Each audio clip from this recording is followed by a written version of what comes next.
रहे हैं, मेरे को बुखार हो रहा है।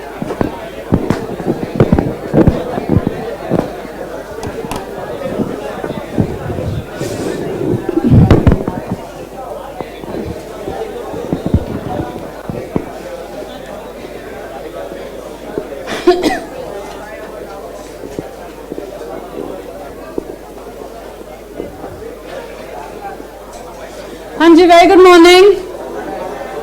चलिए प्लीज,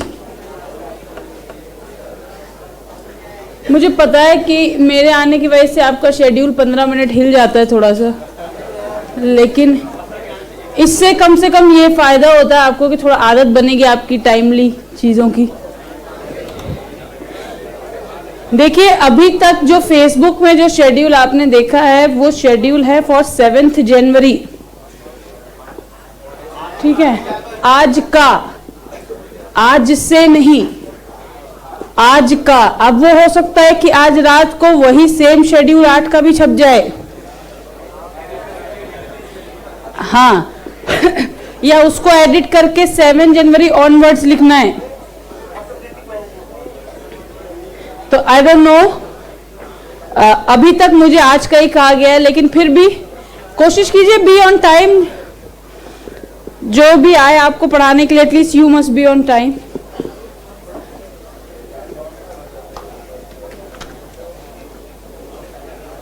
भरत भैया, मैंने चालू किया था प्रोजेक्टर, ये अच्छा ये वाला हुआ नहीं बस। हाँ जी, अभी बता रही हूँ इंटरिम बजट क्या होता है। चलिए, हाँ जी, बस बेटा, इंटरिम बजट वो होता है कि अभी क्या है, सरकार बदलनी है, शायद 2019 में इलेक्शन होने हैं, ठीक है, जनरल इलेक्शंस, जिसमें किसी को भी नहीं पता है कि यही सरकार आगे कंटिन्यू करेगी या नहीं, ठीक है, लेकिन फरवरी से लेके मई तक तो देश चलाना है ना। तो उस पीरियड के लिए जो बजट सरकार लाती है उसे इंटरिम बजट कहते हैं, ठीक है। उसके बाद जो सरकार आएगी वो आके अपना बजट पेश करेगी, वो चाहे प्रेजेंट सरकार हो चाहे कोई और सरकार हो, तो वो जो दैट पीरियड को कहते हैं इंटरिम बजट, ठीक बेटा। हाँ, ईआरएम के कंपोनेंट्स बेटा क्राइम ही है, उसमें 2 ऐड कर लेना बस, एक ऑब्जेक्टिव सेटिंग्स, एक रिस्क रिस्पॉन्स। रिस्क असेसमेंट के बाद हमने बार बार देखा रिस्क रिस्पॉन्स और एक ऑब्जेक्टिव्स, बस, और क्राइम तो है ही। हाँ बेटा, बिजनेस पॉइंट ऑफ व्यू का मतलब है, ध्यान से सुनेंगे, वहां हमने लिखा to obtain the right information at right time for the future decision making. इसका मतलब जब मैं अपने फाइनेंशियल स्टेटमेंट्स देखूंगा तब मुझे अपनी प्रेजेंट हालत का एहसास हो जाएगा, ठीक बात है, और उस प्रेजेंट हालत के हिसाब से मुझे आगे कहाँ मूव करना चाहिए उसके बारे में मैं डिसीजन ले पाऊंगा। आज सुबह सुबह मेरे पास एक मैसेज आया, पता नहीं सुबह आया था कि रात को, मैंने सुबह देखा है कि डीएफडी की चर्चा हुई है चैप्टर नंबर 1 में, that is data flow diagrams. तो पहले बेटा चीजों का फ्लो सीखेंगे, फिर उन फ्लोज को सिर्फ सिंबल्स में भरना सीखेंगे, तब हमारे लिए वो चीजें आसान हो जाएंगी। अभी मुझे वरना डबल मेहनत करनी पड़ेगी, वो सिंबल भी सिखाने पड़ेंगे और सबके फ्लो अलग अलग सिखाने पड़ेंगे, ठीक है। तो चलिए निकालिए चैप्टर नंबर 2, जहां तक हो गया काम वहां तक चर्चा कर लेते हैं।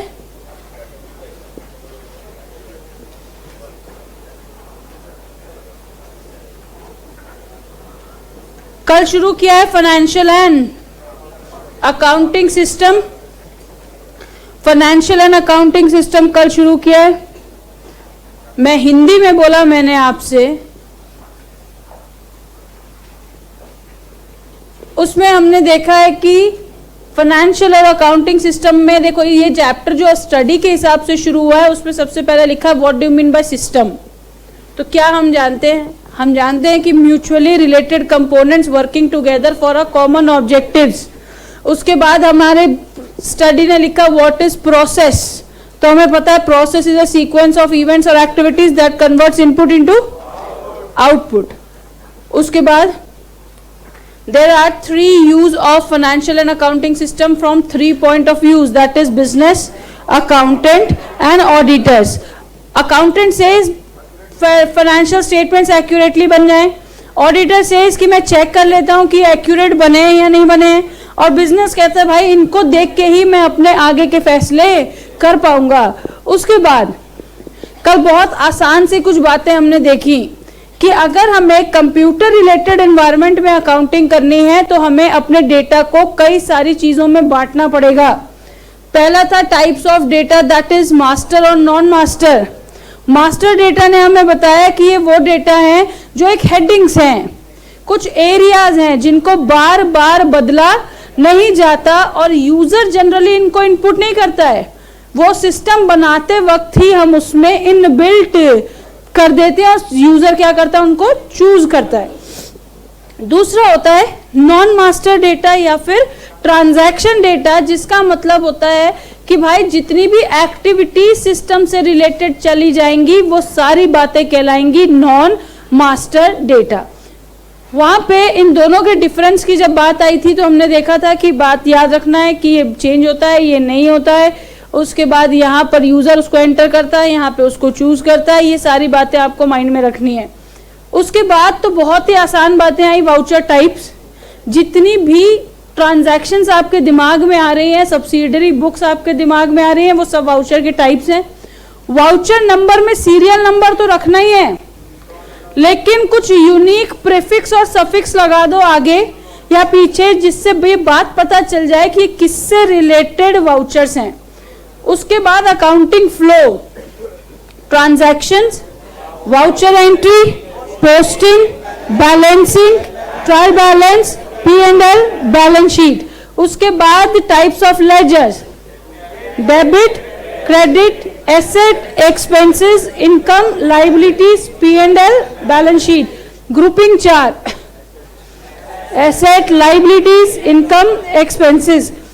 उसके बाद वर्किंग ऑफ अ सॉफ्टवेयर में 4 बातें, user, front end, back end, front end, user.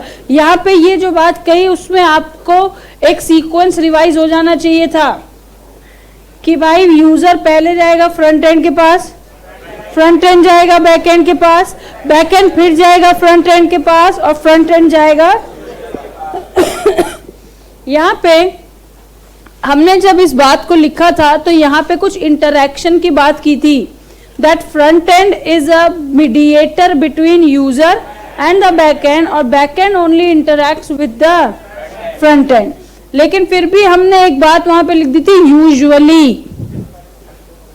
कि जहां तक तो नहीं होता है लेकिन अगर फिर भी कोई इंटरैक्शन है तो उससे हमें मनाही नहीं है। हम ऐसा कुछ भी नहीं कह रहे कि किसी भी प्रकार से इंटरैक्शन नहीं होगा। उसके बाद कल एप्लीकेशन सॉफ्टवेयर की चर्चा की थी, 3 लेयर्स होती हैं, application, operating system and database. अब चैप्टर का सबसे इंपॉर्टेंट हिस्सा ईआरपी, और उससे पहले हेडिंग दे दीजिए आप मेरे साथ अगर देना चाहते हैं, non integrated systems and integrated systems. इनके बारे में बात करनी शुरू करेंगे और मेन अब सारी बातें होंगी इंटीग्रेटेड सिस्टम से रिलेटेड।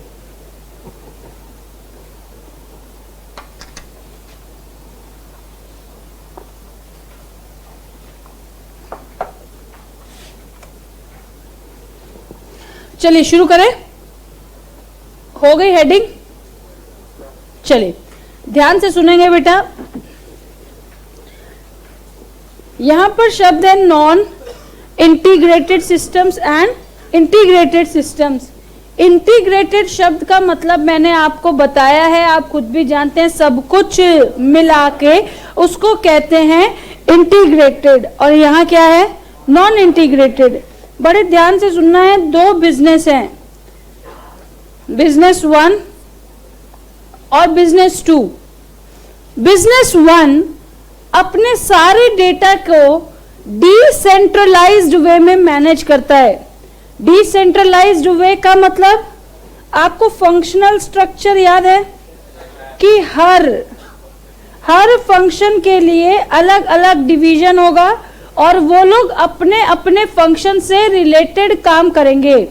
नॉन इंटीग्रेटेड सिस्टम्स वही होते हैं, ये कहते हैं कि मैंने अपने बिजनेस को डिवाइड किया हुआ है for certain different function and areas. इसका मतलब मैं परचेज के लिए अलग डेटाबेस बनाता हूं, सेल्स के लिए अलग डेटाबेस बनाता हूं, एचआर के लिए अलग डेटाबेस बनाता हूं, फाइनेंस के लिए अलग डेटाबेस बनाता हूं, लेकिन किसी भी प्रकार से सबको मिला के एक जगह कभी भी नहीं रखता हूं। आप भी जरा बात को ध्यान से समझने की कोशिश कीजिएगा, बाद में हम इनका डिफरेंस पूछेंगे तो काम आएगा। आपके पास 2000 रुपए हैं लेकिन हम में से कई लोगों की ये आदत होती है कि 200 रुपए जेब में, 500 बैग में, एक मोड़ के नोट वॉलेट के अंदर, और उसके बाद जो बचा हुआ पैसा होता है उसको हम सीधा सीधा वॉलेट के अंदर डाल देते हैं। किसी ने आपसे पूछा भाई ऐसा क्यों कर रहे हो, 2000 पूरे के पूरे तो तुम्हारे हैं, इधर उधर करने का क्या मतलब है? आपने कहा देखो भाई, मान लो पॉकेट कट गई कभी, तो कम से कम 200-300 पॉकेट में रहेंगे तो घर तो जा पाऊंगा, या कोई दिक्कत आ गई तो मुश्किल नहीं होगी। और ये 500 ये जो अंदर रखे हैं ना, वो दिखता है तो खर्च हो जाता है, इसलिए मैंने उसको अंदर छुपा के रखा है कि जब काम आएगा तभी उसको निकालूंगा। इसका मतलब चीजों को अलग अलग स्टोर करने का मुझे फायदा ये हुआ कि मैं सिर्फ जितने हिस्से को चाहूं उतने हिस्से को छेड़ सकता हूं, बाकी किसी को भी बिना असर किए हुए। बोलो ठीक बात है। अगर मुझे एचआर का डेटा देखना है तो मुझे किसके डेटाबेस में जाना चाहिए? एचआर के डेटाबेस में जाना चाहिए, और सेल्स का डेटा बिल्कुल क्या रह जाएगा? सिक्योर रहेगा और कोई भी उसे अनऑथराइज्डली एक्सेस नहीं करेगा।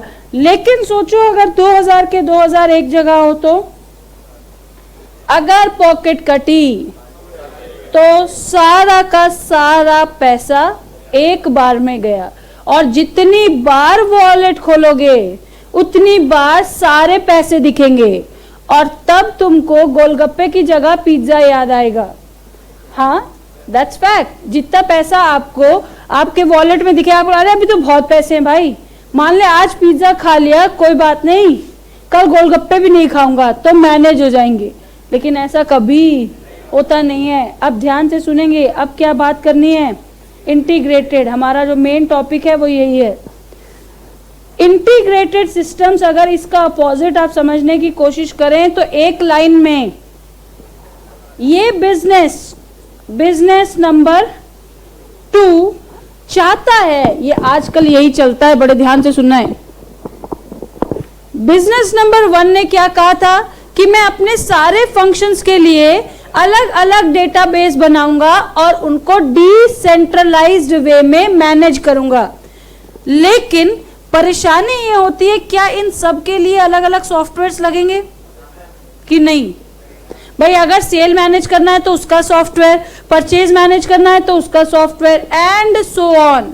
तो इसलिए इन्होंने कहा कि क्यों ना एक ऐसा सॉफ्टवेयर बनाया जाए जो मेरे बिजनेस के ऑलमोस्ट, हम फिर भी कसम नहीं खाते, हम क्या कहते हैं, ऑलमोस्ट सारे डेटा को एक ही जगह पे लाके रख दे, मुझे अलग अलग उनको रखना ही ना पड़े। इसका मतलब जब भी मैं इस सॉफ्टवेयर को देखूं या जाऊं तो मेरे पास केवल कितना डेटाबेस हो? एक ही डेटाबेस हो, और जित सारा का सारा फंक्शन का डेटा मुझे एक ही जगह पे मिल जाए। अब बताओ, जो बात मैंने आपको यहां बताई थी, कौन सा आपको रिस्की लग रहा है? नॉन इंटीग्रेटेड या इंटीग्रेटेड? क्यों? मैम सोचो, घर का सारा इंपॉर्टेंट डॉक्यूमेंट एक ही अलमारी में रखा हो, यही है डेटाबेस। घर का सारा इंपॉर्टेंट डॉक्यूमेंट एक ही अलमारी में रखा हो, और पापा ने आपसे कहा कि बेटा जाओ ये लो चाबी, और अलमारी के तीसरे वाले शेल्फ से ये वाली फाइल उठा लाओ। आप इतने अच्छे हो कि वही वाली फाइल उठा के ले आओगे? मैम हम तो पहले लड़ेंगे छोटे भाई से कि तू जा, मैं क्यों जाऊं। हाँ, और जो बेचारे छोटे हैं उनके साथ मेरा अफसोस अभी भी है, कोई बात नहीं। हाँ चलिए बेटा ध्यान से सुनना है, बेटा ध्यान से सुनना है। एक डेटाबेस होने की वजह से यूजर कई बार उन इररेलेवेंट या नॉन रेलेवेंट चीजों को भी एक्सेस करता है जिससे उसे कोई मतलब नहीं है, और अनरेलेवेंट एक्सेस हमेशा डेटा सिक्योरिटी के लिए एक बड़ा थ्रेट है। आपसे कहा पीली कलर की या लाल कलर की फाइल उठा लाओ, चुपचाप आपने करना क्या था, लाल कलर की फाइल उठानी थी, बिना इधर या उधर देखे अलमारी लॉक करनी थी, लेकिन ऐसा होता नहीं है। यही चीज किसमें नहीं होती, इंटीग्रेटेड में। इन सॉफ्टवेयर्स को कहते हैं ERPs। अब जरा बहुत ध्यान से सुनना है बात, एंटरप्राइज रिसोर्स प्लानिंग।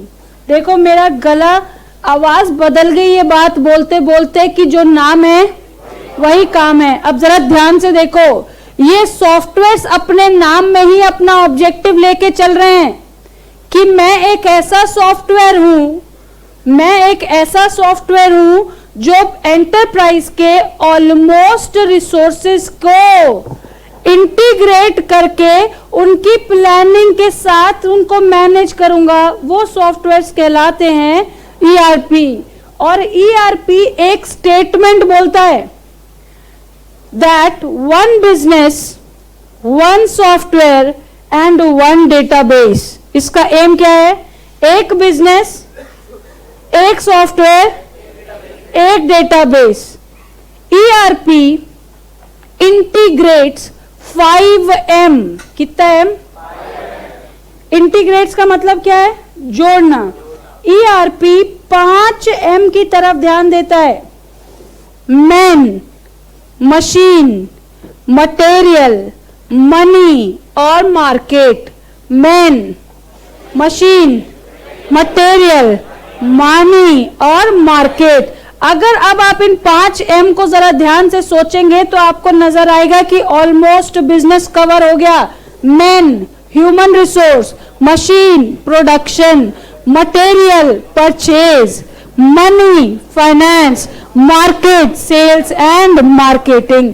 इसका मतलब it integrates 5M and it has a motive of one organization, one software and one database। इसका मतलब हम कोशिश करते हैं ऐसा बोलने की कि ERP tries to provide, ऐसा कसम नहीं है कि कर ही देता है। हम क्या कहते हैं, ERP tries to provide the overall solution for the needs of the business by using a single software. ये कोशिश करता है कि बिजनेस के ऑलमोस्ट नीड्स को पूरा किया जा सके। कैसे, एक ही सॉफ्टवेयर को यूज करके। आपको लगता है कि फायदा क्या होता होगा कि एक ही सॉफ्टवेयर का पैसा लग रहा है। दूसरा, डेटाबेस बहुत जगह फैले हुए नहीं है, लेकिन आपको पता है कि रिस्क ज्यादा है किसमें। चलो ध्यान से सुनना, बहुत ध्यान से। आगे ये सारी बातें अभी हमें करनी है। Now let's move towards risks in non integrated and integrated system. बताओ which is more risky, integrated. क्यों? एक तो अनऑथराइज्ड एक्सेस। एक बात बताऊं, मुझे ना दिख रहा है यहां से सब, मैं बिल्कुल ऐसा कुछ नहीं बोलना चाहती जिससे आपकी डिग्निटी थोड़ी सी भी खराब हो। प्लीज आप खुद मेंटेन करें तो बेहतर है, क्योंकि हमें कई बार नहीं पता चलता कि हम शायद थोड़ा ज्यादा बोल जाते होंगे। It feels bad after that. तो प्लीज, तुम्हें ना आज क्लास के बाद ना एक बात बताऊंगी, ठीक है? अभी नहीं, अभी नहीं, अभी बोलने से स्पेसिफिकली जिनको बोला मैंने वो समझ गए तो उनको लगेगा मैं उनको टारगेट कर रही हूँ। क्लास के बाद पक्का, ठीक है? हाँ, यही खड़े होके कैमरे के सामने, बिल्कुल नहीं, कैमरे के सामने, बिल्कुल ऐसी कोई बात ही नहीं। इंटीग्रेटेड एंड नॉन इंटीग्रेटेड, चलो एक बात सुनना ध्यान से। अब बताओ, मैं आपको कुछ बेसिस दे रही हूं, आप मुझे बताना कि ये इंटीग्रेटेड में ज्यादा फर्क देगा, नॉन इंटीग्रेटेड में रिस्की है या जो भी, ठीक है। डेटा एक्सेस, एक्सेस अब एक समय आया है बेटा थोड़ी सी अंग्रेजी का भी। हाँ, एक एक्सेस, ये ध्यान से सुनेंगे। जिन भी बच्चों को परेशानी है थोड़ी सी, कहीं कोई गड़बड़ नहीं है, क्योंकि अगर मान लो कभी मैं आपको डिक्टेट करती हूं कि we want the access of data, तो भाई मुझे बहुत सारा डेटा चाहिए या मुझे उस डेटा को यूज करने का अधिकार चाहिए, ये है वो दोनों एक्सेस। EX इज ज्यादा, जरूरत से ज्यादा, और एक्सेस का मतलब होता है राइट टू यूज। बोलो ठीक है। तो मैम आपका पहला बेस क्या है? मेरा पहला बेस है डेटा एक्सेस। तो बताओ, चलो मैं आपको और क्लियर पूछती हूं, बताओ किसमें रेलेवेंट एक्सेस है और किसमें इररेलेवेंट एक्सेस भी है? इसमें केवल रेलेवेंट है, इसमें नॉन रेलेवेंट भी है। अब बताओ डेटा सेफ्टी, इसमें बेटर है, इसमें थोड़ा ये ज्यादा रिस्की है। क्यों रिस्की है भाई? क्योंकि मैम एक जगह पे अगर सारा डेटा होगा तो यूजर उसे अनऑथराइज्ड एक्सेस कर सकता है। स्पीड ऑफ ऑपरेशंस, अब ध्यान से सुनना, सुनो सुनो सुनो सुनो। यहां ये कौन है? Non integrated. क्या यहां अपना अपना सॉफ्टवेयर है? इसका मतलब उस सॉफ्टवेयर के ऊपर लिमिटेड बर्डन है, बताओ। और इस वाले के पास केवल एक सॉफ्टवेयर है और उसके पास बर्डन उससे ज्यादा है। तो बताओ स्पीड ऑफ ऑपरेशन किसमें ज्यादा? इसमें ज्यादा। इसमें कम हम ऐसा नहीं कहेंगे, लेकिन हम ये कहेंगे कि नॉन इंटीग्रेटेड से कम। चलो अब बताओ सिस्टम फेलियर। इसके ऊपर मुझे आपको एक बात सिखानी है। पहले एक शब्द होता है बेटा, बड़े ध्यान से सुनना है, सिंगल पॉइंट फेलियर। उस दिन आपको सोर्स कोड थेफ्ट सिखाया था ना, कि अगर वो बड़ा हीरा निकाल लें तो सब खराब। वैसे ही होता है सिंगल पॉइंट फेलियर। इसका मतलब सिस्टम का ऐसा वो हिस्सा जो अगर फेल हो जाए तो पूरा सिस्टम बैठ जाएगा उस पॉइंट। जैसे हम भी तो एक सिस्टम है। I am also converting your data into relevant information. सोचो आप में से किसी को बुखार आ जाए तो क्लास रुकेगी क्या? और मुझे बुखार आ जाए तो क्लास रुक जाएगी। इसका मतलब this is known as single point failure. System का वो हिस्सा जो अगर खराब हो गया तो पूरा नेटवर्क, पूरा सिस्टम क्या हो जाएगा? फेल हो जाएगा। तो यहां बताओ सिंगल पॉइंट फेलियर लगता है क्या यहां? हाँ, क्योंकि एक ही तो सॉफ्टवेयर है। अगर उस सॉफ्टवेयर को कुछ हो गया तो पूरा का पूरा डेटाबेस बैठ जाएगा। इसका मतलब अब हमारे पास डिफरेंस भी रेडी है और रेडी है risk in the different areas for the integrated system. चलो अब ना मैं आपको एक बात सिखाती हूँ दूसरी। ये समझ में आ गई बातें? लिंक कर पा रहे हैं आप कि अगर पैसा एक जगह रखेंगे तो नुकसान ये है कि एक साथ दिखेगा तो जल्दी खर्चा होगा, और अगर वॉलेट निकल गया तो सारे पैसे एक ही बार में चले जाएंगे। ये यहां भी हो रहा है। अब एक शब्द है, एक शब्द नहीं है, 4 शब्द हैं। उससे पहले बेटा इतने वर्ड्स हैं टेक्निकल कि हम अगर खाली 4 क्लास लगाएं खाली शब्दों को सिखाने में तो भी कम पड़ेगी। अभी हमने देखा कि एक्सेस नाम का एक शब्द होता है जिसका मतलब होता है राइट टू यूज। बेटा एक्सेस दो टाइप की होती है, फिजिकल और logical. Right to use physical और लॉजिकल।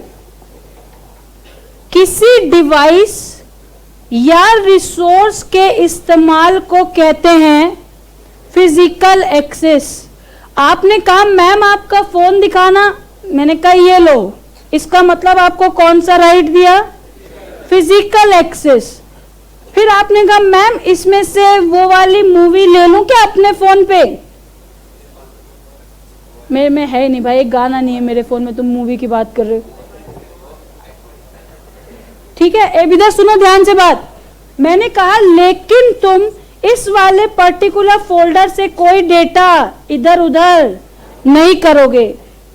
डिवाइस के अंदर के डेटा के एक्सेस को कहते हैं लॉजिकल एक्सेस। इसका मतलब किसी डिवाइस का एक्सेस फिजिकल। आपने पूछा मम्मी मैं उस वहां पे जाके बैठ जाऊं, मम्मी ने कहा सोफे के ऊपर ही चढ़ के बैठना, अभी पोछा लगाए। ये क्या है? सोफे पे तो जा सकते हो लेकिन नीचे नहीं उतर सकते। इसका मतलब डिवाइस को तो यूज कर सकते हो लेकिन उसके अंदर के डेटा का एक्सेस कहलाता है logical. That is the access of this device is physical, the access of data of this device is known as logical. इसका मतलब किसी भी व्यक्ति को हम दो टाइप की एक्सेस दे सकते हैं, या तो फिजिकल या लॉजिकल। किसी डिवाइस का एक्सेस ये जरूरी है फिजिकल और उस डिवाइस के अंदर का एक्सेस लॉजिकल। इसी के ऊपर अब हमारी दूसरी बात आई RBAC। AC is access control.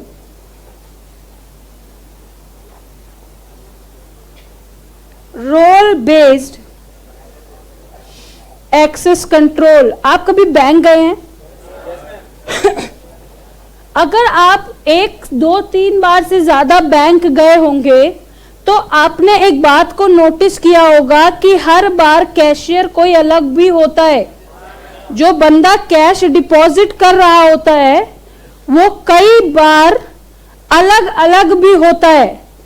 इसका मतलब बड़े ध्यान से सुनना, आज मैं आपको, मान लो आप टॉपर्स की बिल्डिंग में किसी प्रकार की कोई गलत बात कर रहे हैं तो मुझे आज हक है क्योंकि मैं टॉपर्स की टीचर हूं। मान लो आज कल परसों नरसों कभी किसी कारण से मेरा टॉपर्स के साथ रिलेशन नहीं है, लेकिन फिर भी मैंने आपको टॉपर्स के बिल्डिंग में कोई बदतमीजी करते देखा तो आप मुझसे क्या पूछोगे? आपको क्या करना है? ठीक बात है, फिर आपको क्या करना है? आपका तो यहां से अब कोई मतलब ही नहीं है। यू हैव नो राइट कि आप हमें टॉपर्स की बिल्डिंग के अंदर कुछ कह सके।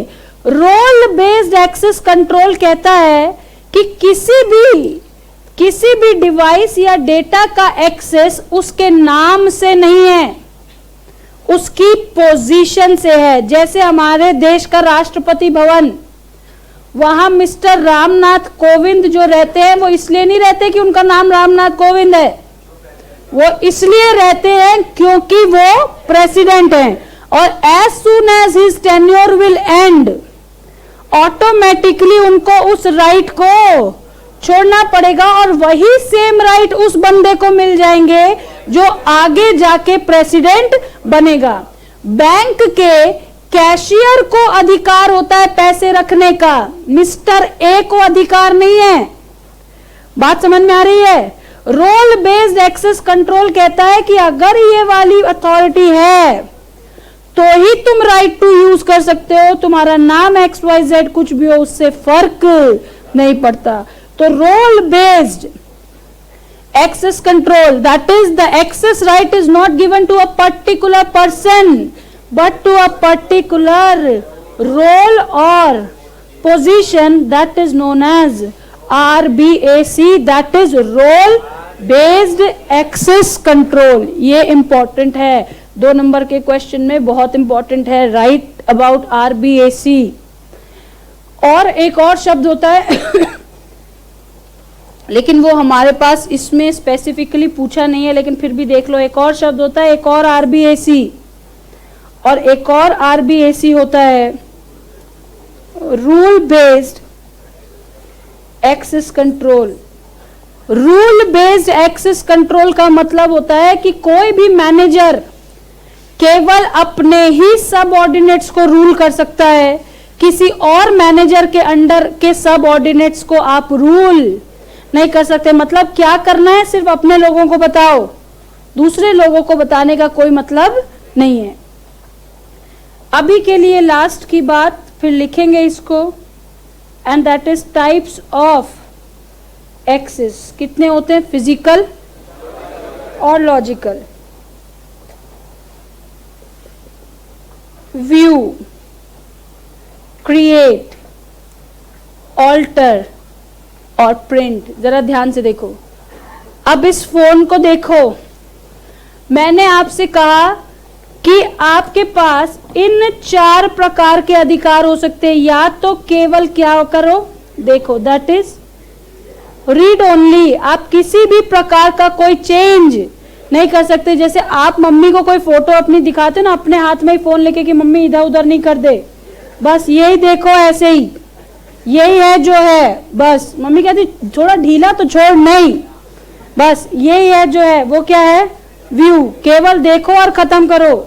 उसके बाद क्रिएट, आप वो यूजर हैं जिसको इनपुट एंटर करने का अधिकार है।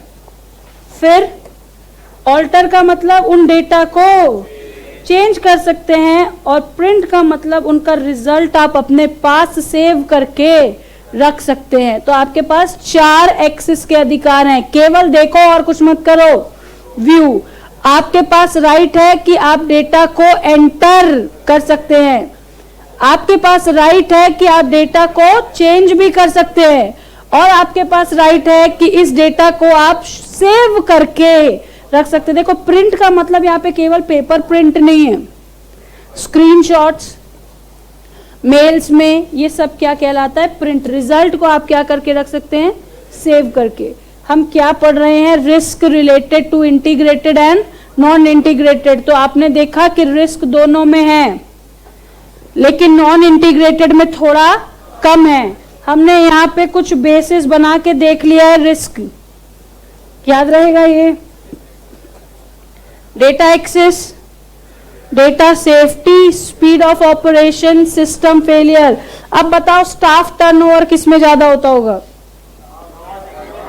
नॉन इंटीग्रेटेड में स्टाफ टर्नओवर ज्यादा है। क्यों, क्योंकि इंडिविजुअल फंक्शंस हैं, और यहाँ पे इकट्ठा एक साथ।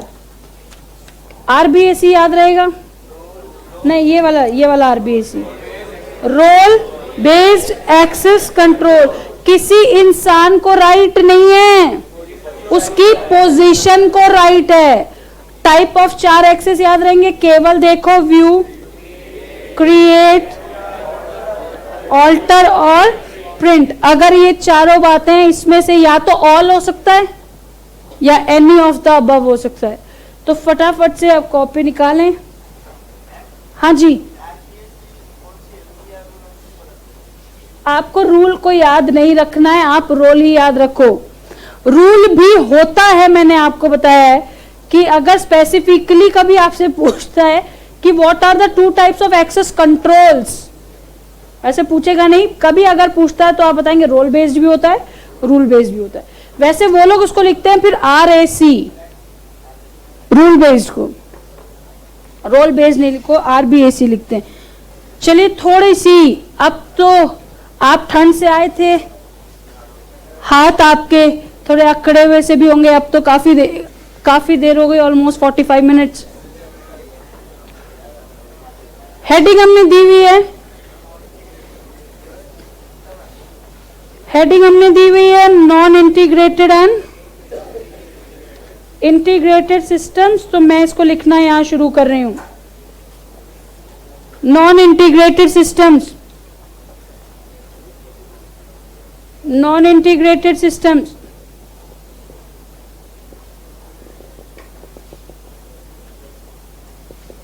Non-integrated systems are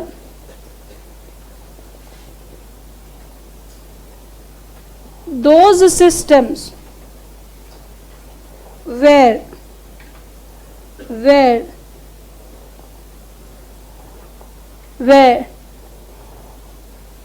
The data is maintained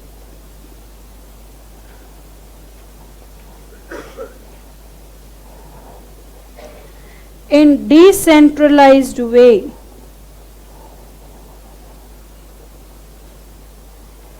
In this system,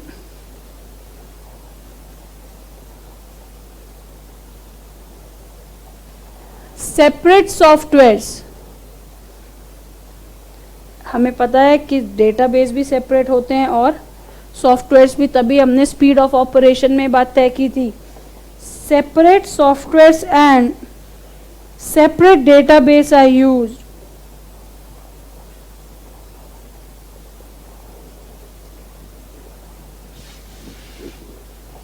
to manage the different functional data.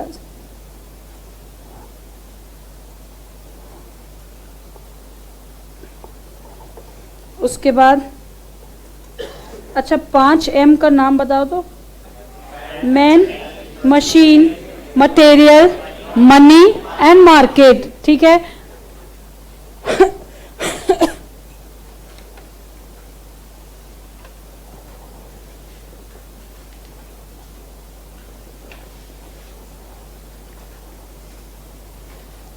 Integrated systems are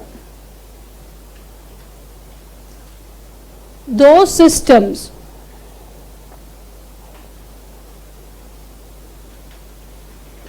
where the data is maintained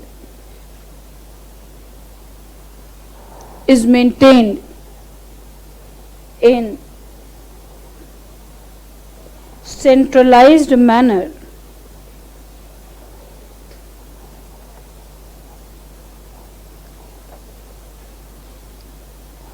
For this, ERP, that is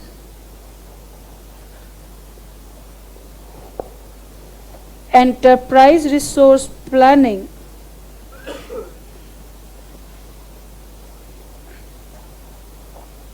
softwares are used.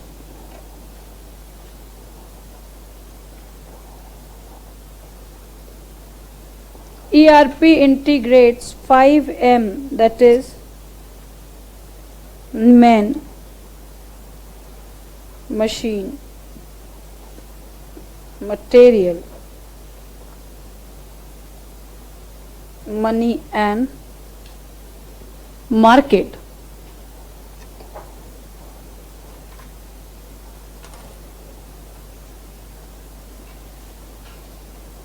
ERP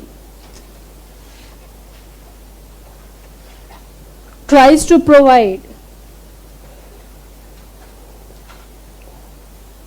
the overall solution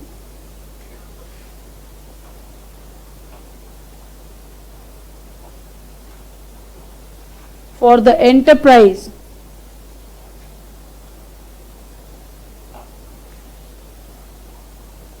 by using a single software.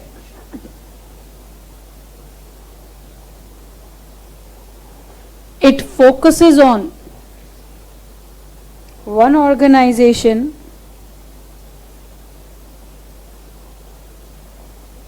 one database and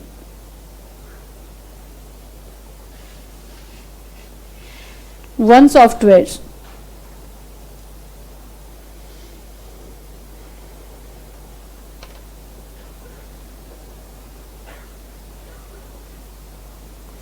modules of integrated systems. Ma'am ये तो आपने हमें सिखाया ही नहीं है, अभी लिखा रहे हो. क्या मैंने आपको 5M बताएं? तो मॉड्यूल्स का, अच्छा मॉड्यूल का मतलब क्या होता है बेटा? मॉड्यूल का मतलब होता है पार्ट्स. मॉड्यूल का आपको सीए इंटर एक पेपर भी तो बना सकते थे 800 नंबर का, और कहते ये रहा सीए इंटर 400 लाओ और हो गया पास, खत्म. लेकिन आपको क्या किए? आपको 8 पेपर अलग अलग डिसाइड किया, और उस 8 पेपर में भी अकाउंट्स में कंपनी अकाउंट्स अलग, बिजनेस अकाउंट्स अलग. तो मॉड्यूल्स का मतलब होता है पार्ट्स. तो हमने देखे कि इसके तो पार्ट्स क्या हैं.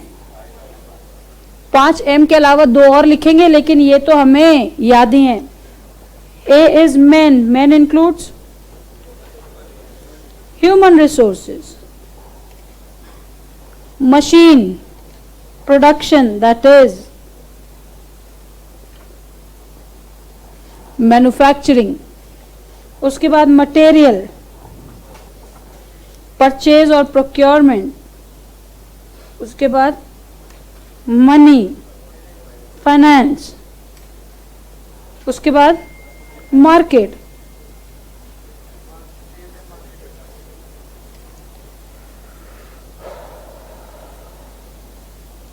Sales and marketing.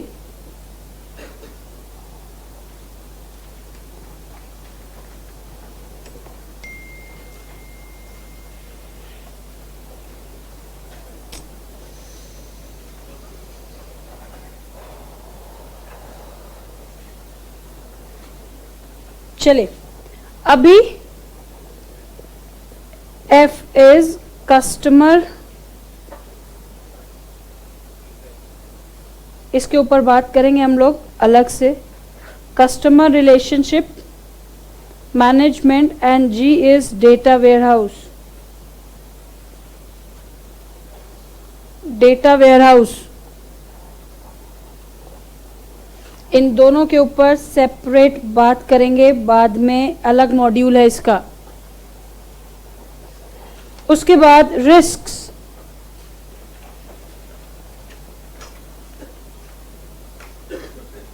risks involved in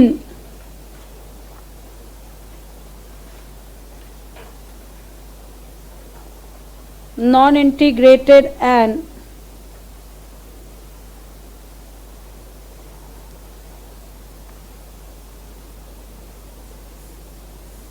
integrated systems.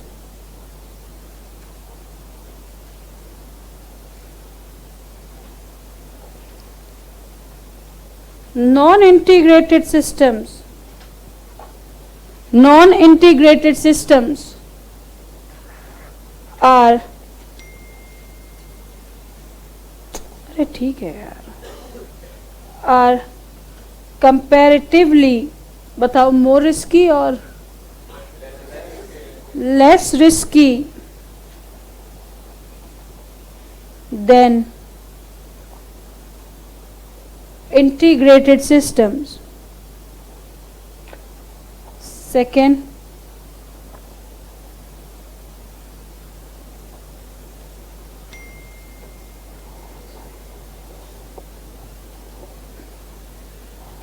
Non integrated systems, अच्छा, फेसेस सिंगल पॉइंट फेलियर और do not face single point failure. Single point failure का मतलब याद है कि एक ऐसा पॉइंट जो अगर फेल हो गया तो सारा सिस्टम फेल हो जाएगा, तो they do not face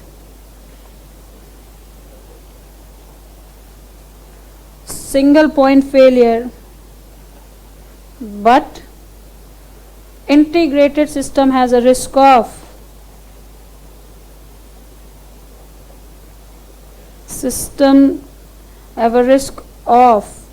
single point failure. Sorry.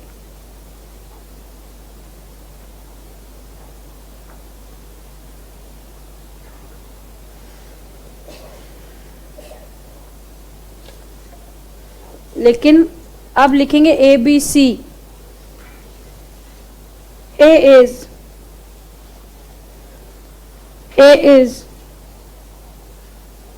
the risks associated with the integrated systems. अच्छा, अब तो थोड़ा मोड़ा ऑडिटिंग में आप दिमाग लगा पाते होंगे, है ना? हाँ, तो उतना ही दिमाग लगाना जितना आपका दिमाग, अरे यार सुन, मैंने देख लिया है अतुल जी, ठीक है, बात करते हैं क्लास के बाद।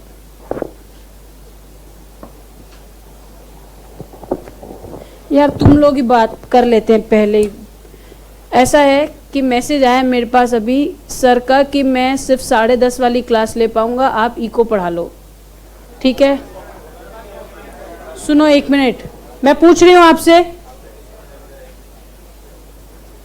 इको अभी मेरा खोलने का कोई विचार नहीं है, तो अगर अगर ऐसा कुछ होता है कि मुझे 2:30 बजे पढ़ाना होता है, हम इस चैप्टर को कोशिश करेंगे कि आगे खींच लेते हैं, ठीक है।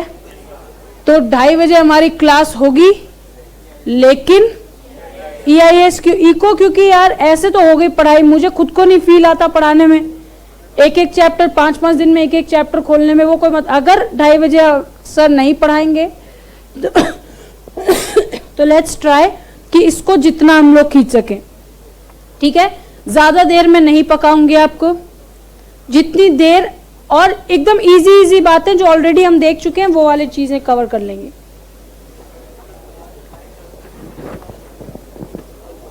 हो गया यार, इतनी बात थी, इसके लिए सब अलग अलग मैसेज कर रहे हैं, अलग अलग फोन कर रहे हैं।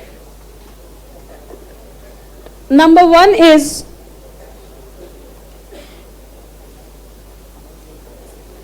One is data access.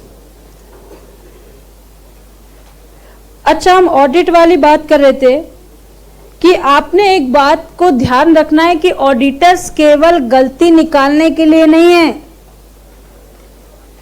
Auditors उन गलतियों को ढूंढ के उनको सॉल्यूशंस देने के लिए भी होते हैं। इसका मतलब बड़े ध्यान से सुनना है, आपको ये सवाल किसी और ढंग से भी आ सकता है, that is what are the risk and controls. तो आपको रिस्क ये दिख रहा है डेटा एक्सेस में कि इररेलेवेंट लोग भी उस डेटा को एक्सेस कर लेते हैं जिनसे उनका कोई मतलब नहीं होता। तो अब बताओ भाई, बीइंग एन IT ऑडिटर या बीइंग एन नॉर्मल ऑडिटर, आप कैसे रोकोगे उस चीज को कि केवल वही व्यक्ति देख सके। तो हमेशा याद रखना है कि सबसे पहला तो ऑथेंटिकेशन एंड ऑथराइजेशन, और सिंगल डेटाबेस में भी मुझे मल्टीपल सिक्योरिटीज लगानी होंगी। ऐसा कहीं नहीं लिखा है कि सिंगल डेटाबेस में नॉट हैव मल्टीपल सिक्योरिटीज, तो इसको लिखेंगे in integrated systems the users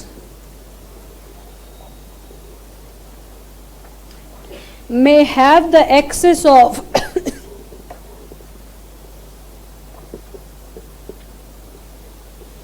non-relevant data as well.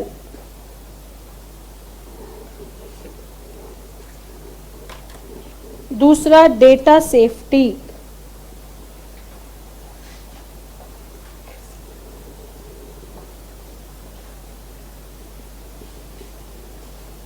In integrated systems,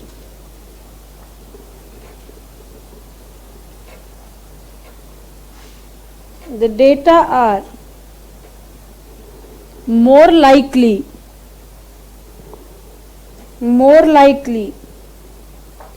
to get exploited or altered than non-integrated system.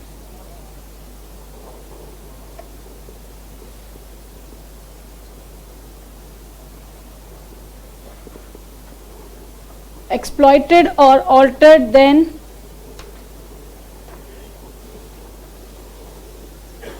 number 3 is speed of operations.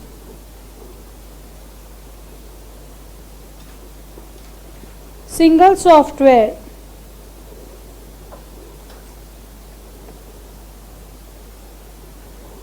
may reduce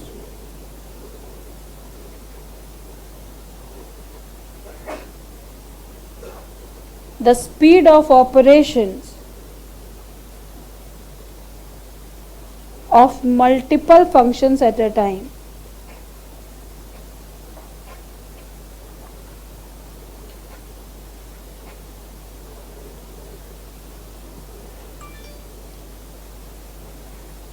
System failure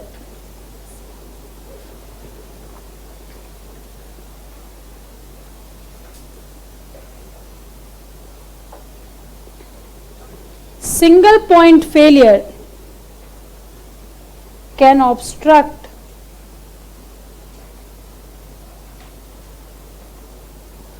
the working of entire system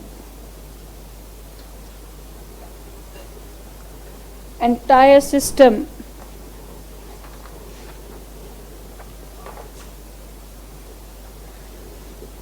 when database is maintained in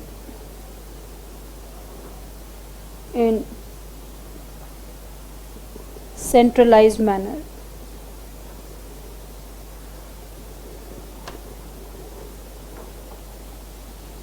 B is role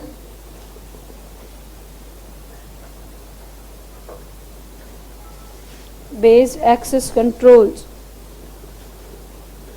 RBAC means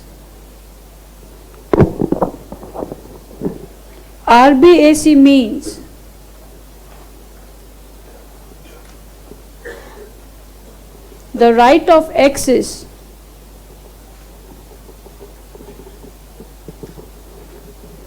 is not given to the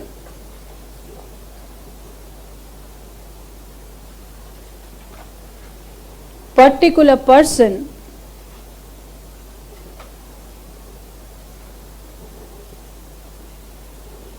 but to a particular role or position.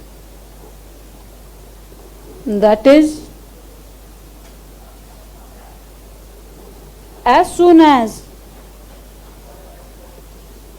the role changes, क्या होगा बताओ?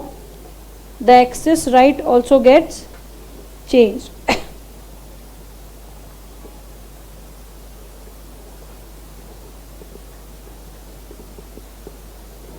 Also gets changed.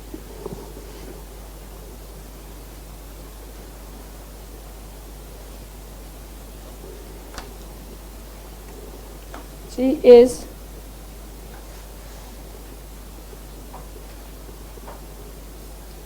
Types of access. क्या क्या है खाली देखो. That is view. अभी इसके आगे लिखेंगे, एक एक लाइन छोड़ देना है. View, create, alter and print. Alter के बाद print. View, create, alter and print.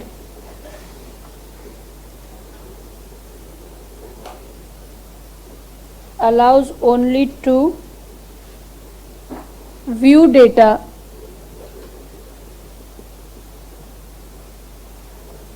allows to create data through inputs,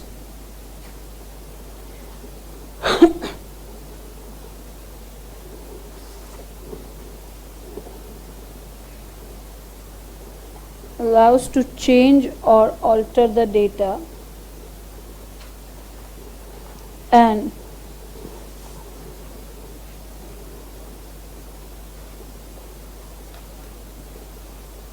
allows to print or save the data.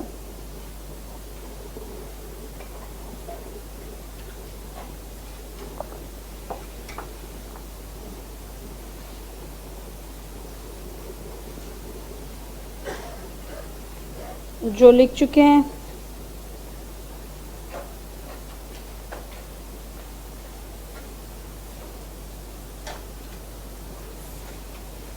Audit of ERP system.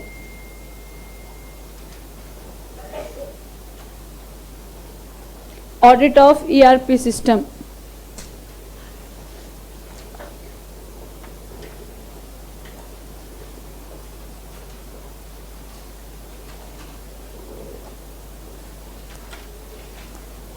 चलिए अभी कितनी बातें हो गई पहले ये देख लेते हैं, उसके बाद आगे बढ़ेंगे. कितनी बात हो गई आज की? आज की कई सारी बातें हो गई. Non integrated, integrated.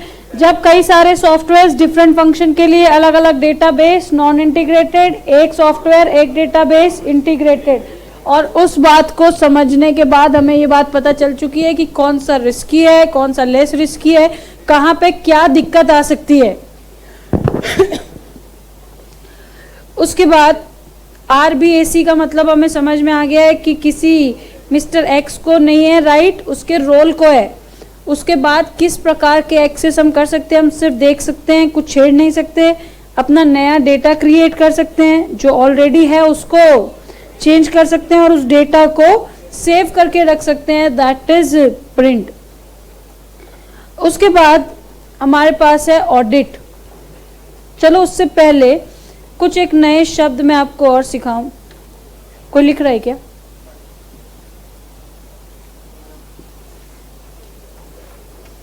चलो, आपने कोई फॉर्म देखा होगा, 4 5 6 हो गया, 10 क्या, चलो नहीं हुआ तो भी कोई बात नहीं। आपको दिखता है enter your 10 digit mobile number. ध्यान से सुनना है बात, enter your 10 digit mobile number. वहां वो नहीं लिखा होता मोबाइल नंबर, वहां लिखा होता है enter your 10 digit mobile number. इसका मतलब वो आपसे कहते हैं आपको +91 लगाने की जरूरत नहीं है, 0 लगाने की जरूरत नहीं है। इसका मतलब ध्यान से सुनना 1 2 3 4 5 6 7 8 9। अगर मैंने ये 10 लिखा तो ही ये सिस्टम एक्सेप्ट करेगा, या अगर मैंने ये 8 लिखा तो भी सिस्टम एक्सेप्ट कर लेगा? कैसे? 10। इसका मतलब अगर वो लिखता है कि enter your 10 digit mobile number, इसका मतलब डेटा तभी एक्सेप्टेबल होगा जब ये डेटा कितने डिजिट का होगा? 10 डिजिट का। मान लो आपको पूछा गया you go to work dash days a week, तो यहां होना चाहिए मिनिमम 1 से 7। इसका मतलब 0 भी है तो भी एक्सेप्टेबल ना हो, और अगर 7 से ज्यादा है तो भी एक्सेप्टेबल ना हो। इसका मतलब इस शब्द को कहते हैं इनपुट वैलिडेशन। वैलिडेशन का मतलब है to check whether the input is valid और नॉट। इसका मतलब क्या ये वही मोड और फॉर्मेट है जिसमें मुझे डेटा को एंटर करना था। ये शब्द कहलाता है इनपुट वैलिडेशन। बोलो ठीक है। That is dash hours a week, dash hours a day, तो it must be at least 1 to 24। इससे ऊपर या नीचे होता है तो डेटा एक्सेप्ट ही नहीं होना चाहिए। That is known as input validation. बोलो ठीक है। तो यहां देखेंगे आप नहीं लिख रहे हैं अभी, मैं तमीज से लिखूंगी कि आप उसको कॉपी भी कर पाएंगे, हम और भी लिखेंगे। यहां कहते हैं देखो ऑडिट तो 2 ही चीजों की होती है। एक ऑडिट होती है किसकी? डेटा की।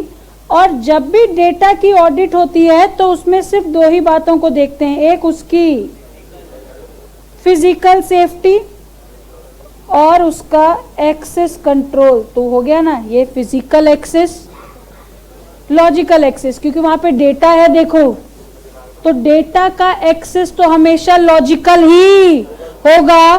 फिजिकल एक्सेस डेटा का नहीं हो सकता भाई।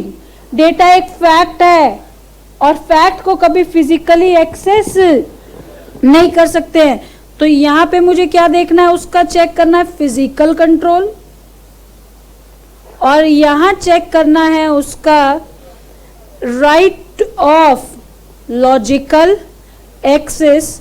इसका मतलब कि कहीं उसको बिना मतलब के राइट्स तो नहीं मिले हुए हैं। मैम हम यहां आरबीएससी का जिक्र कर सकते हैं क्या? मैम फिर से पूछो।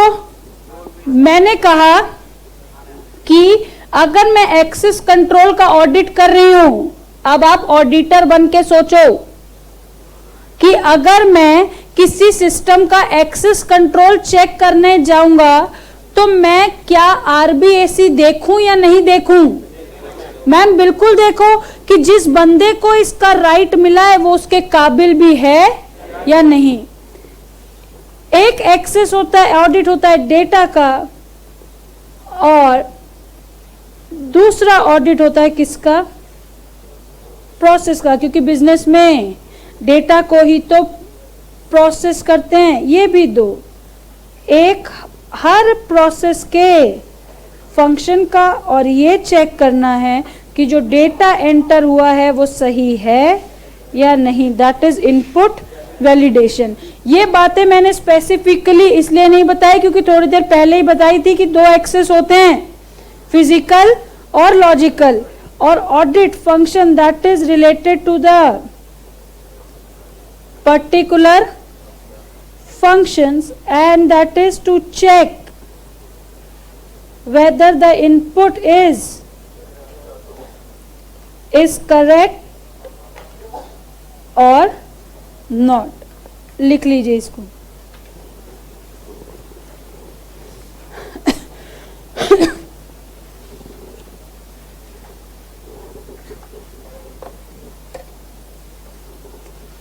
क्या परेशानी है?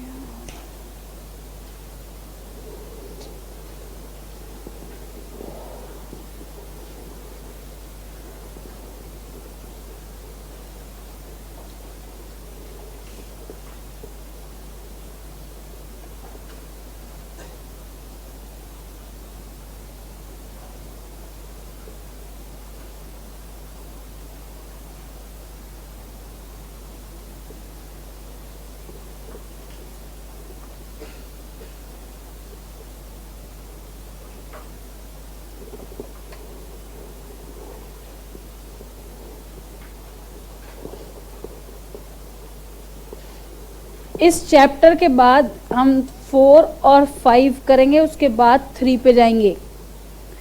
थर्ड चैप्टर की जो कंटेंट है वो मॉड्यूल के हिसाब से 120 पेज के आसपास का है। हाँ, तो इससे 1.5 गुना से भी ज़्यादा है, और इसलिए लास्ट में रखेंगे कि कम से कम 4 तो हमारे और आप ढंग से इसको याद कर जाएं। छोटे छोटे चैप्टर्स हैं।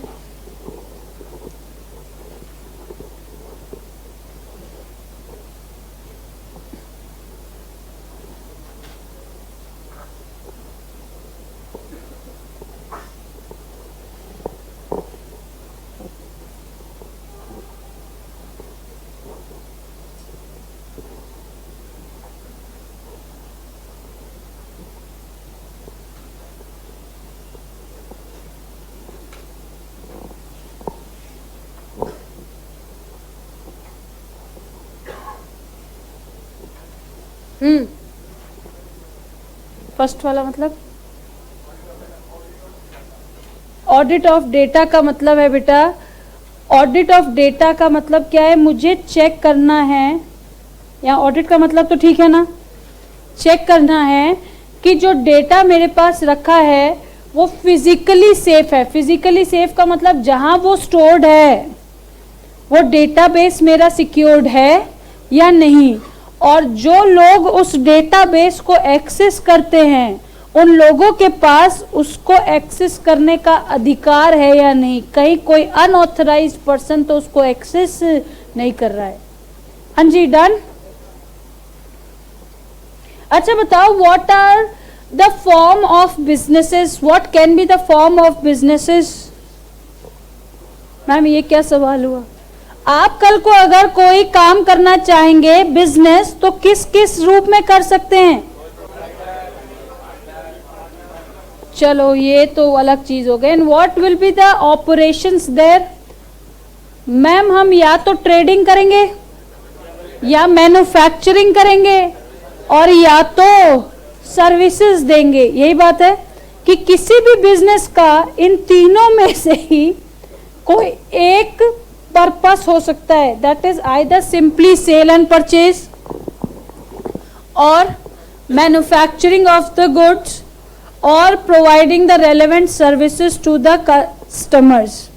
तो ये भी आपका एक टॉपिक है कि what are the business modules. तो कितने मॉड्यूल होते हैं बिजनेस के? 3, trading sector, manufacturing sector and service sector. कि भाई कोई भी बिजनेस इन तीनों में से ही कोई काम करता है, या तो वो सिर्फ खरीद बेच करता है, या वो सामान बनाता है और या वो सर्विस देता है।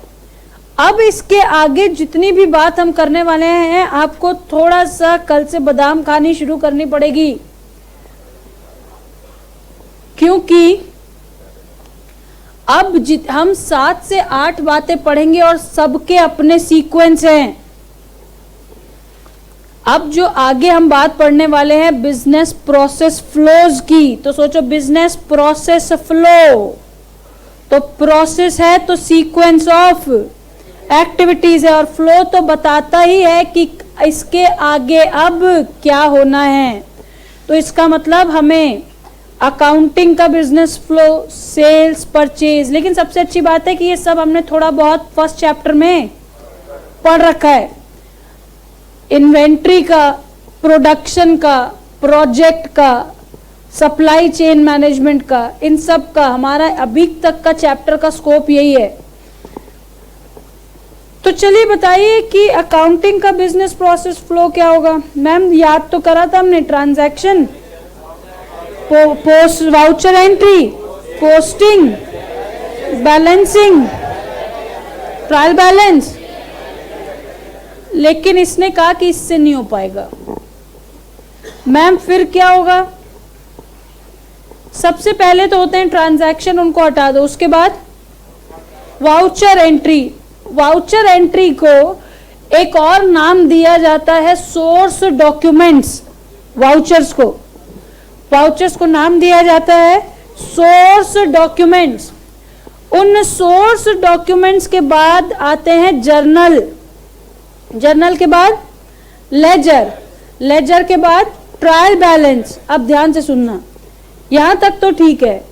आपने जब 11वीं क्लास में फाइनल अकाउंट्स पढ़े थे तो उसमें 2 चैप्टर्स थे, एक विथ एडजस्टमेंट्स, एक विदाउट एडजस्टमेंट्स। याद है आपको?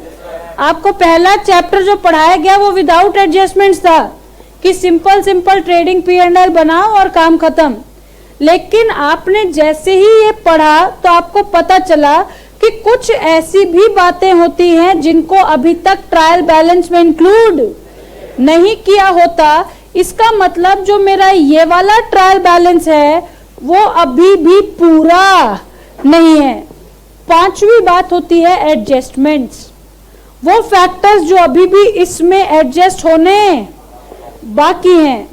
सोचो इसमें एडजस्टमेंट कर दी तो एक नया trial balance, that is adjusted trial balance. अब P&L बैलेंस शीट से पहले एक नियम होता है बेटा जर्नल एंट्री और पोस्टिंग में कि पहले एंट्री पास होती है, उसके बाद ही अकाउंट्स बनते हैं। बोलो ठीक बात है? ठीक बात है। क्या P&L अपने आप में एक अकाउंट है? हाँ मैम बिल्कुल है, इसके नाम के आगे लगता है प्रॉफिट एंड लॉस अकाउंट। तो इसका मतलब बेटा इस अकाउंट के बनने से पहले भी कोई एंट्रीज हुई होंगी। उन एंट्रीज को क्या कहते हैं? Closing entries, that is trading account debit to opening stock, to purchases, to direct expenses. याद आ रहा है क्या 11वीं क्लास का? थोड़ा सा देखो, ये बातें उस वक्त उतनी रेलेवेंट नहीं थी तो सीधा हमें P&L बनाना सिखा दिया, लेकिन हमें पता है कि पहले किसी भी चीज की एंट्री पास होती है उसके बाद ही बनते हैं फाइनेंशियल स्टेटमेंट्स। इसका मतलब 8 बातें। मैम अब तो हमें कंफ्यूजन होने लगा है। कंफ्यूजन ये होने लगा है कि अगर हमें अकाउंटिंग फ्लो पूछेंगे तो हम वो पोस्टिंग वाली बात बताएं जो आपने पहले बताई थी, या अब बताएं ये जो आप लंबी चौड़ी 8 स्टेप बता रहे हो। तो अब ध्यान से सुनना है। अकाउंटिंग फ्लो पूछेगा तो chapter number 1, business process flow पूछेगा तो चैप्टर नंबर 2, अकाउंटिंग फ्लो पूछेगा तो chapter 1, business process flow of accounting पूछेगा तो चैप्टर नंबर 2। अच्छा इसी में है, सॉरी, मतलब मेरा क्या, सॉरी यार, मेरा कहने का मतलब था पहली वाली क्लास का जो हमने अकाउंटिंग प्रोसेस फ्लो उस पे पढ़ा है। तो चलिए इसको लिखिए। अच्छा पहले याद तो कर लो यार। Source documents, journal, ledger, trial balance, adjustments, adjusted trial balance, closing entries and financial statements. एक बार और। Source documents, journal, ledger, trial balance, adjustments, adjusted trial balance, closing entries and financial statements. तीन टाइप के business process modules, trading, manufacturing और services. ठीक है। Business process flow का मतलब क्या होता है? It is a sequence that shows from where the process starts till where it ends. कहां से कहां पे शुरू होता है और कहां पे खत्म होता है, उस बात को कहते हैं बिजनेस प्रोसेस फ्लो, जिसमें पहला क्या फ्लो है? अकाउंटिंग। तो यहां तक लिखते हैं, उसके बाद 2:30 बजे देखेंगे फिर। हाँ, उसके बाद तो बात भी बतानी है मुझे। Business process modules, business process modules.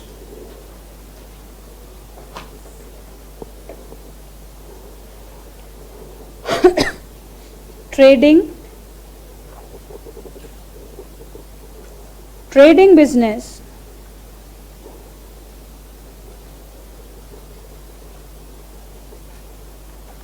Manufacturing business and service.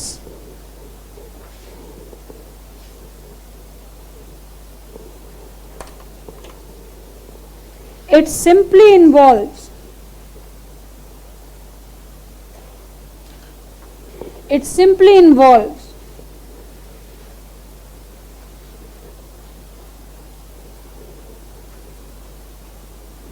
purchase and sale of goods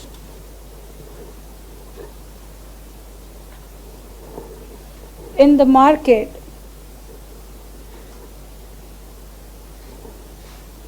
without any modification. ये बात इंपॉर्टेंट है, क्योंकि अगर उसमें मॉडिफिकेशन हो गई तो कुछ ना कुछ प्रोसेसिंग होगी, और प्रोसेसिंग इन्वॉल्व्स मैन्युफैक्चरिंग। तो यहाँ पे इस बात को ध्यान रखना है कि that is without any modification.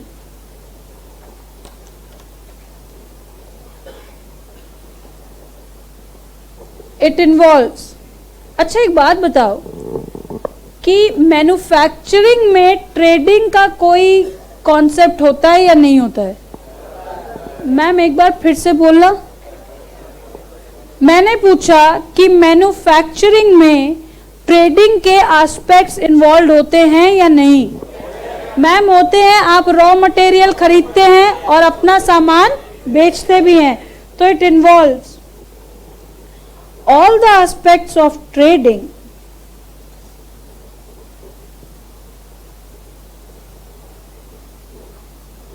as well as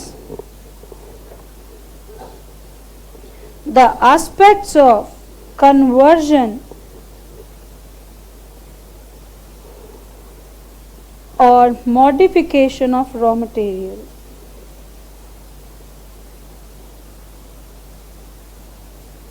Raw materials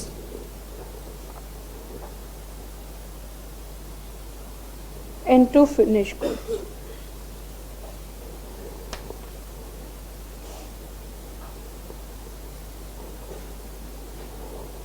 Service involves the skills and intelligence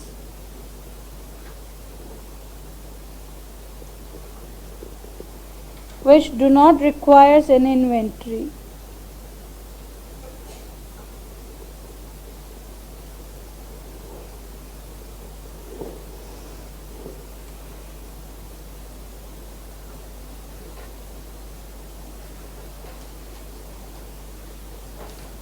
Business process flow.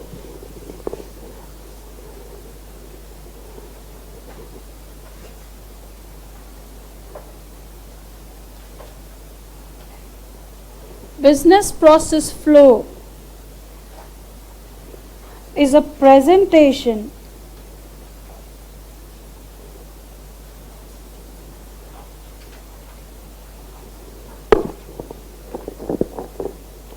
to display the activities in sequence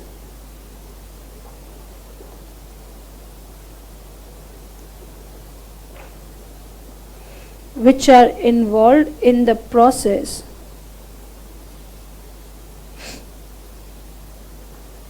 from beginning to end. That is, it shows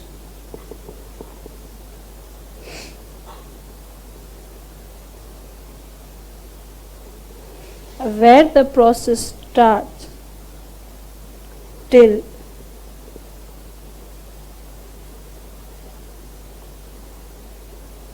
where the process ends. Accounting business process flow बनाने के लिए आप नए page का इस्तेमाल करेंगे. आपका जहां तक भी हुआ उससे मुझे कोई फर्क नहीं पड़ता, आप नए पेज का इस्तेमाल करेंगे.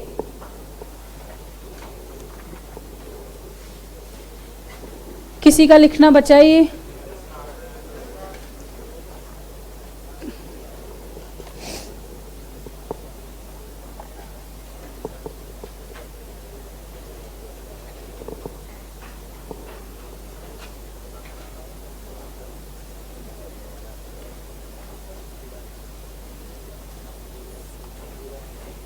Accounting business process flow.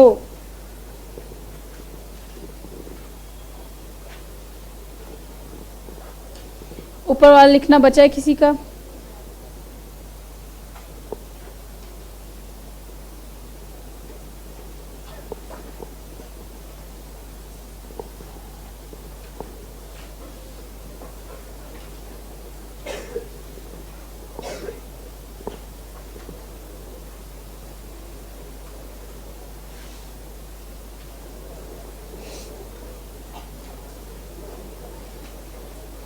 हाँ जी, वो लिख रहा है ना. Done, very good. जैसे मैं लिख रही हूं बिल्कुल वैसे ही लिखेंगे. पहला है सोर्स डॉक्यूमेंट्स. कोशिश करना है कि हर किसी डब्बे के बीच में 2 लाइंस का गैप हो, क्योंकि हमें यहाँ पे आगे कुछ बातें लिखनी है, तो कम से कम 2 लाइंस आप छोड़ें. Source documents, journal, ledgers,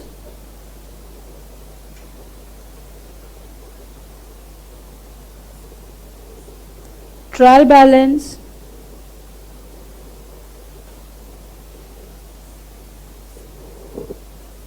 adjustments, उसके बाद एडजस्टेड ट्रायल बैलेंस, उसके बाद closing entries,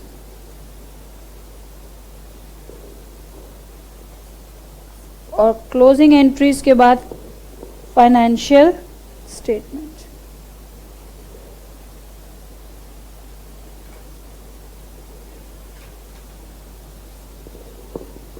Financial statements.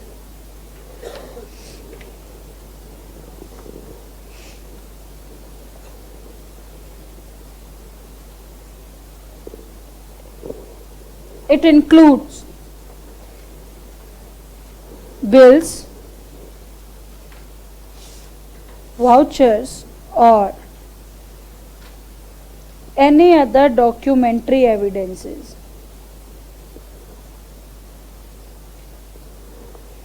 It includes bills, vouchers,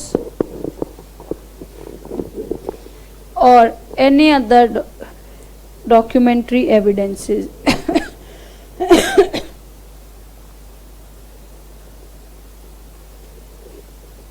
The vouchers are recorded in journal in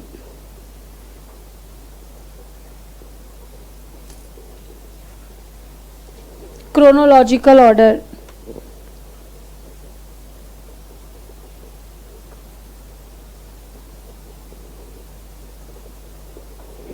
The recorded entries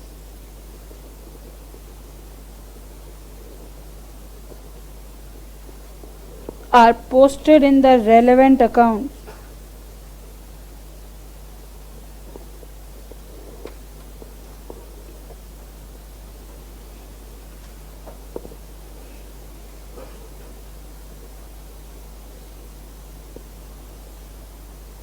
The ledgers are balanced and the balances are shown in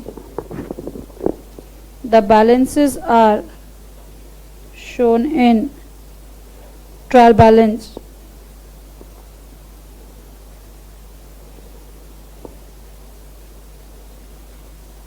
The entries or transactions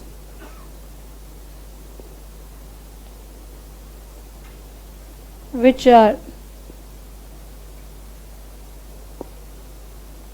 yet to be adjusted in trial balance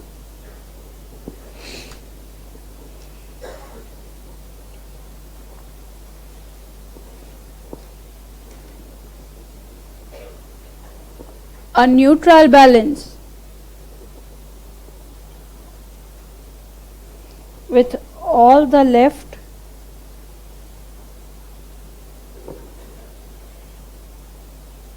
adjustments.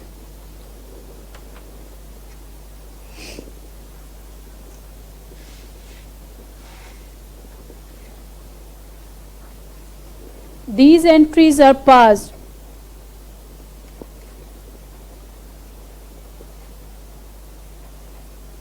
to bifurcate the accounts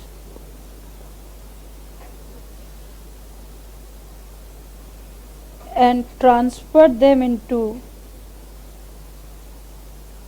P&L or balance sheet.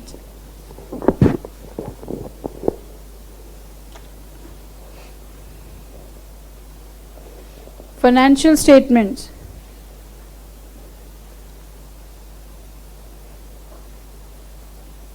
These includes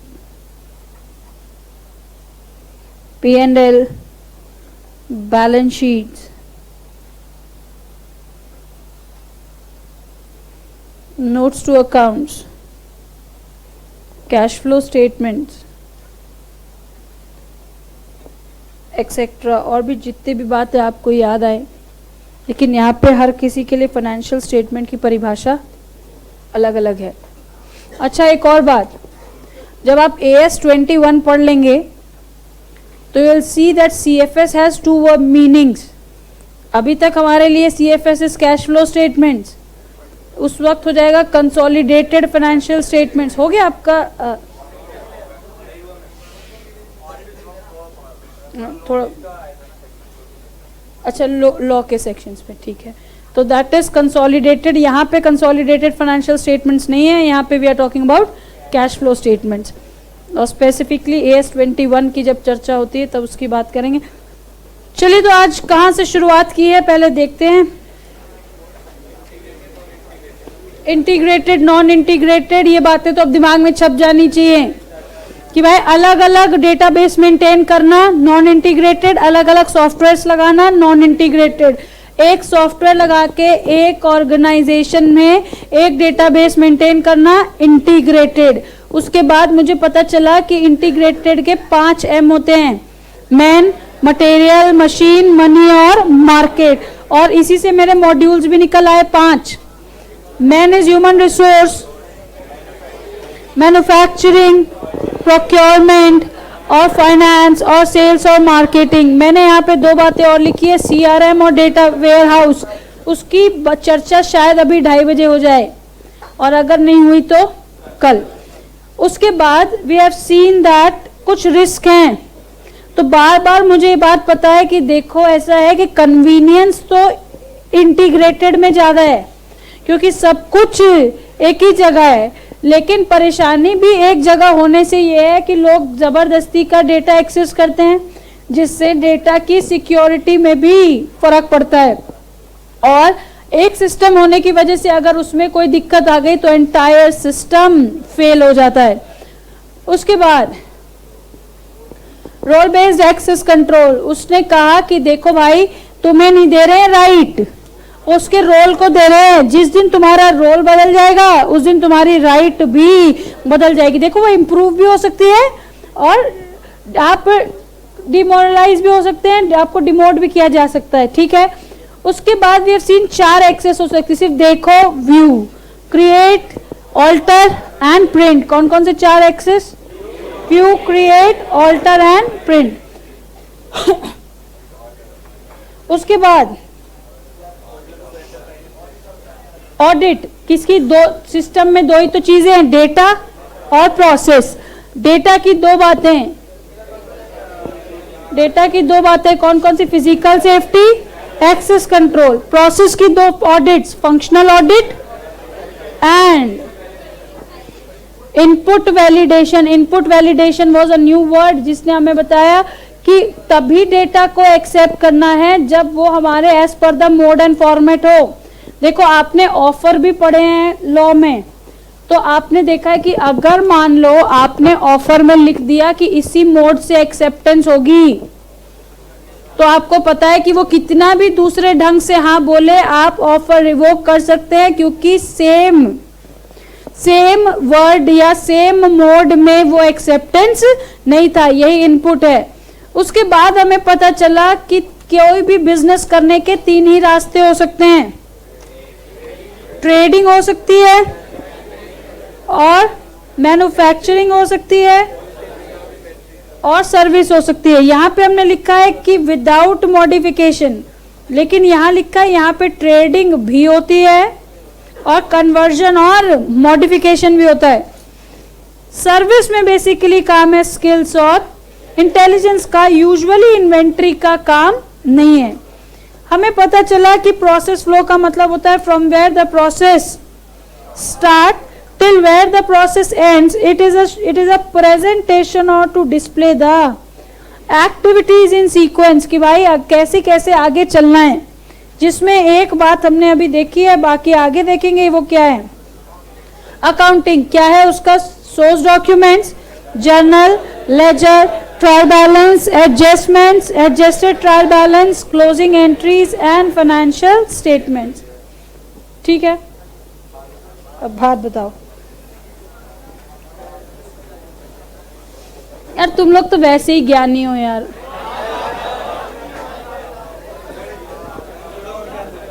हाँ, थोड़ा सा ज्ञान मैं भी दे देती हूँ अपनी तरफ से, है ना। हाँ देखो, पता है मैंने ना एक चीज़ अपने पिछले 6 साल के टीचिंग एक्सपीरियंस में ना एक बात नोटिस की है कि जैसे जैसे एग्ज़ाम नज़दीक आते हैं ना, माहौल में प्यार मोहब्बत फैल जाता है। ठीक है, हाँ, नहीं उसमें कोई गलत बात नहीं है। गलत बात तब होती है जब, और एक मैं बात बताऊं बेटा, लड़कियां पास हो जाती हैं। इस बात को याद रखना कसम से। मैं और मेरे हस्बैंड 2 अटेम्प्ट के डीले से सीए बने हैं, वो मुझसे 2 अटेम्प्ट के बाद सीए बने। साथ में स्टार्ट किया था हमने। हंस गए ना, देखो क्या मतलब। मेरे पापा हमेशा बोलते थे उनको उस टाइम भी कि देख बेटा, छोड़ दे ये सब चक्कर, वो बन गई है और तेरा बनना बाकी है, और तू बनेगा नहीं तो आगे कुछ होना नहीं है, ये देख ले। तो चीजें हर वक्त, हर चीजों का ना वक्त। अच्छा, अभी कुछ दिनों में भगवान लाल सर आपको हमारी कहानी भी सुनाएंगे, शायद सुना दी। अभी मेरी कोई कहानी नहीं है दोस्त, नहीं, भगवान लाल सर जो कहानी सुनाएंगे, मैं पहले से बता देती हूँ कि हम भी इन्हीं क्लासेस के बीच में बैठते थे कभी, जबकि ऐसा कुछ नहीं है। He has never done his CA from Delhi. तो सर आपको ये बताएंगे यहीं कहीं बैठते थे, उस टाइम तो ये ऑडी भी नहीं था। हाँ, तो सर कभी आपको समझाएंगे कि देखो आगे आगे, हाँ ऐसे, हाँ हाँ, चीजें, हर चीज अच्छी लगती है बेटा, और हर चीज जरूरी है लाइफ में, लेकिन इट्स टाइम, और उसको दूसरी चीजों में मिक्स मत करो, और ना दूसरों को अनकंफर्टेबल मत होने दो उसकी वजह से, राइट। मैं जब सीपीटी में अकाउंट्स पढ़ाती थी ना, तो ना मैं बच्चों को उस वक्त तो बहला लेती थी ये बोल के कि बेटा सीपीटी का बैच छोटा होता है, ऑप्शंस कम हैं। सोचो फंस गए और आईपीसीसी में गए, इतना बड़ा बैच मिलेगा और अफसोस करोगे फिर कि यार थोड़ी सी जल्दी कर दी मैंने, थोड़ा रुक जाता अगर तो शायद कुछ और बेटर हो सकता था। उसके बाद नहीं, आईपीसीसी में क्या होता है ना, फाइनल में ऐसा बोल नहीं पाते हैं। फाइनल के लिए नहीं, क्या होता है ना, उस टाइम तक इंसान इतना त्रस्त हो चुका होता है कि मुझे वहां सिखाओ ये सब, मुझे अच्छे से पता है, कुछ नहीं रखा इन सब चीजों में। यहाँ सेकंड ग्रुप पास नहीं हो रहा, आपको ये ज्ञान देने की सूझ रही है। तो इंटर में आके बच्चों को बहुत नहीं समझाना पड़ता है। सीपीटी में क्या होता है ना, बच्चे नए नए आते हैं छोटे शहरों से, हाँ 12th का जोश होता है अलग लेवल पे, तो वहां पे हम लोगों को समझाना पड़ता था। यहाँ बहुत कभी आज तक हम लोग बोलते नहीं है, लेकिन देखो नहीं, मैं ये भी नहीं बोलूंगी आपके करियर में इफेक्ट होता है। It's your life, it's your life, whatever you want to do, but just make sure that you don't make the ones comfortable in front of you, that's it. आपको जैसा जो बात अच्छी लगती है, we are no one to interfere, बस। लेकिन आप हमारी क्लास डिस्टर्ब करेंगे तो परेशानी आएगी। तो चलिए देन विल मीट एट 2:30, इसका मतलब अच्छा 12:30 से 2:30 आपकी ऑडिट की क्लास है, ठीक है। तो मतलब मिलते हैं ऑडिट की क्लास के बाद।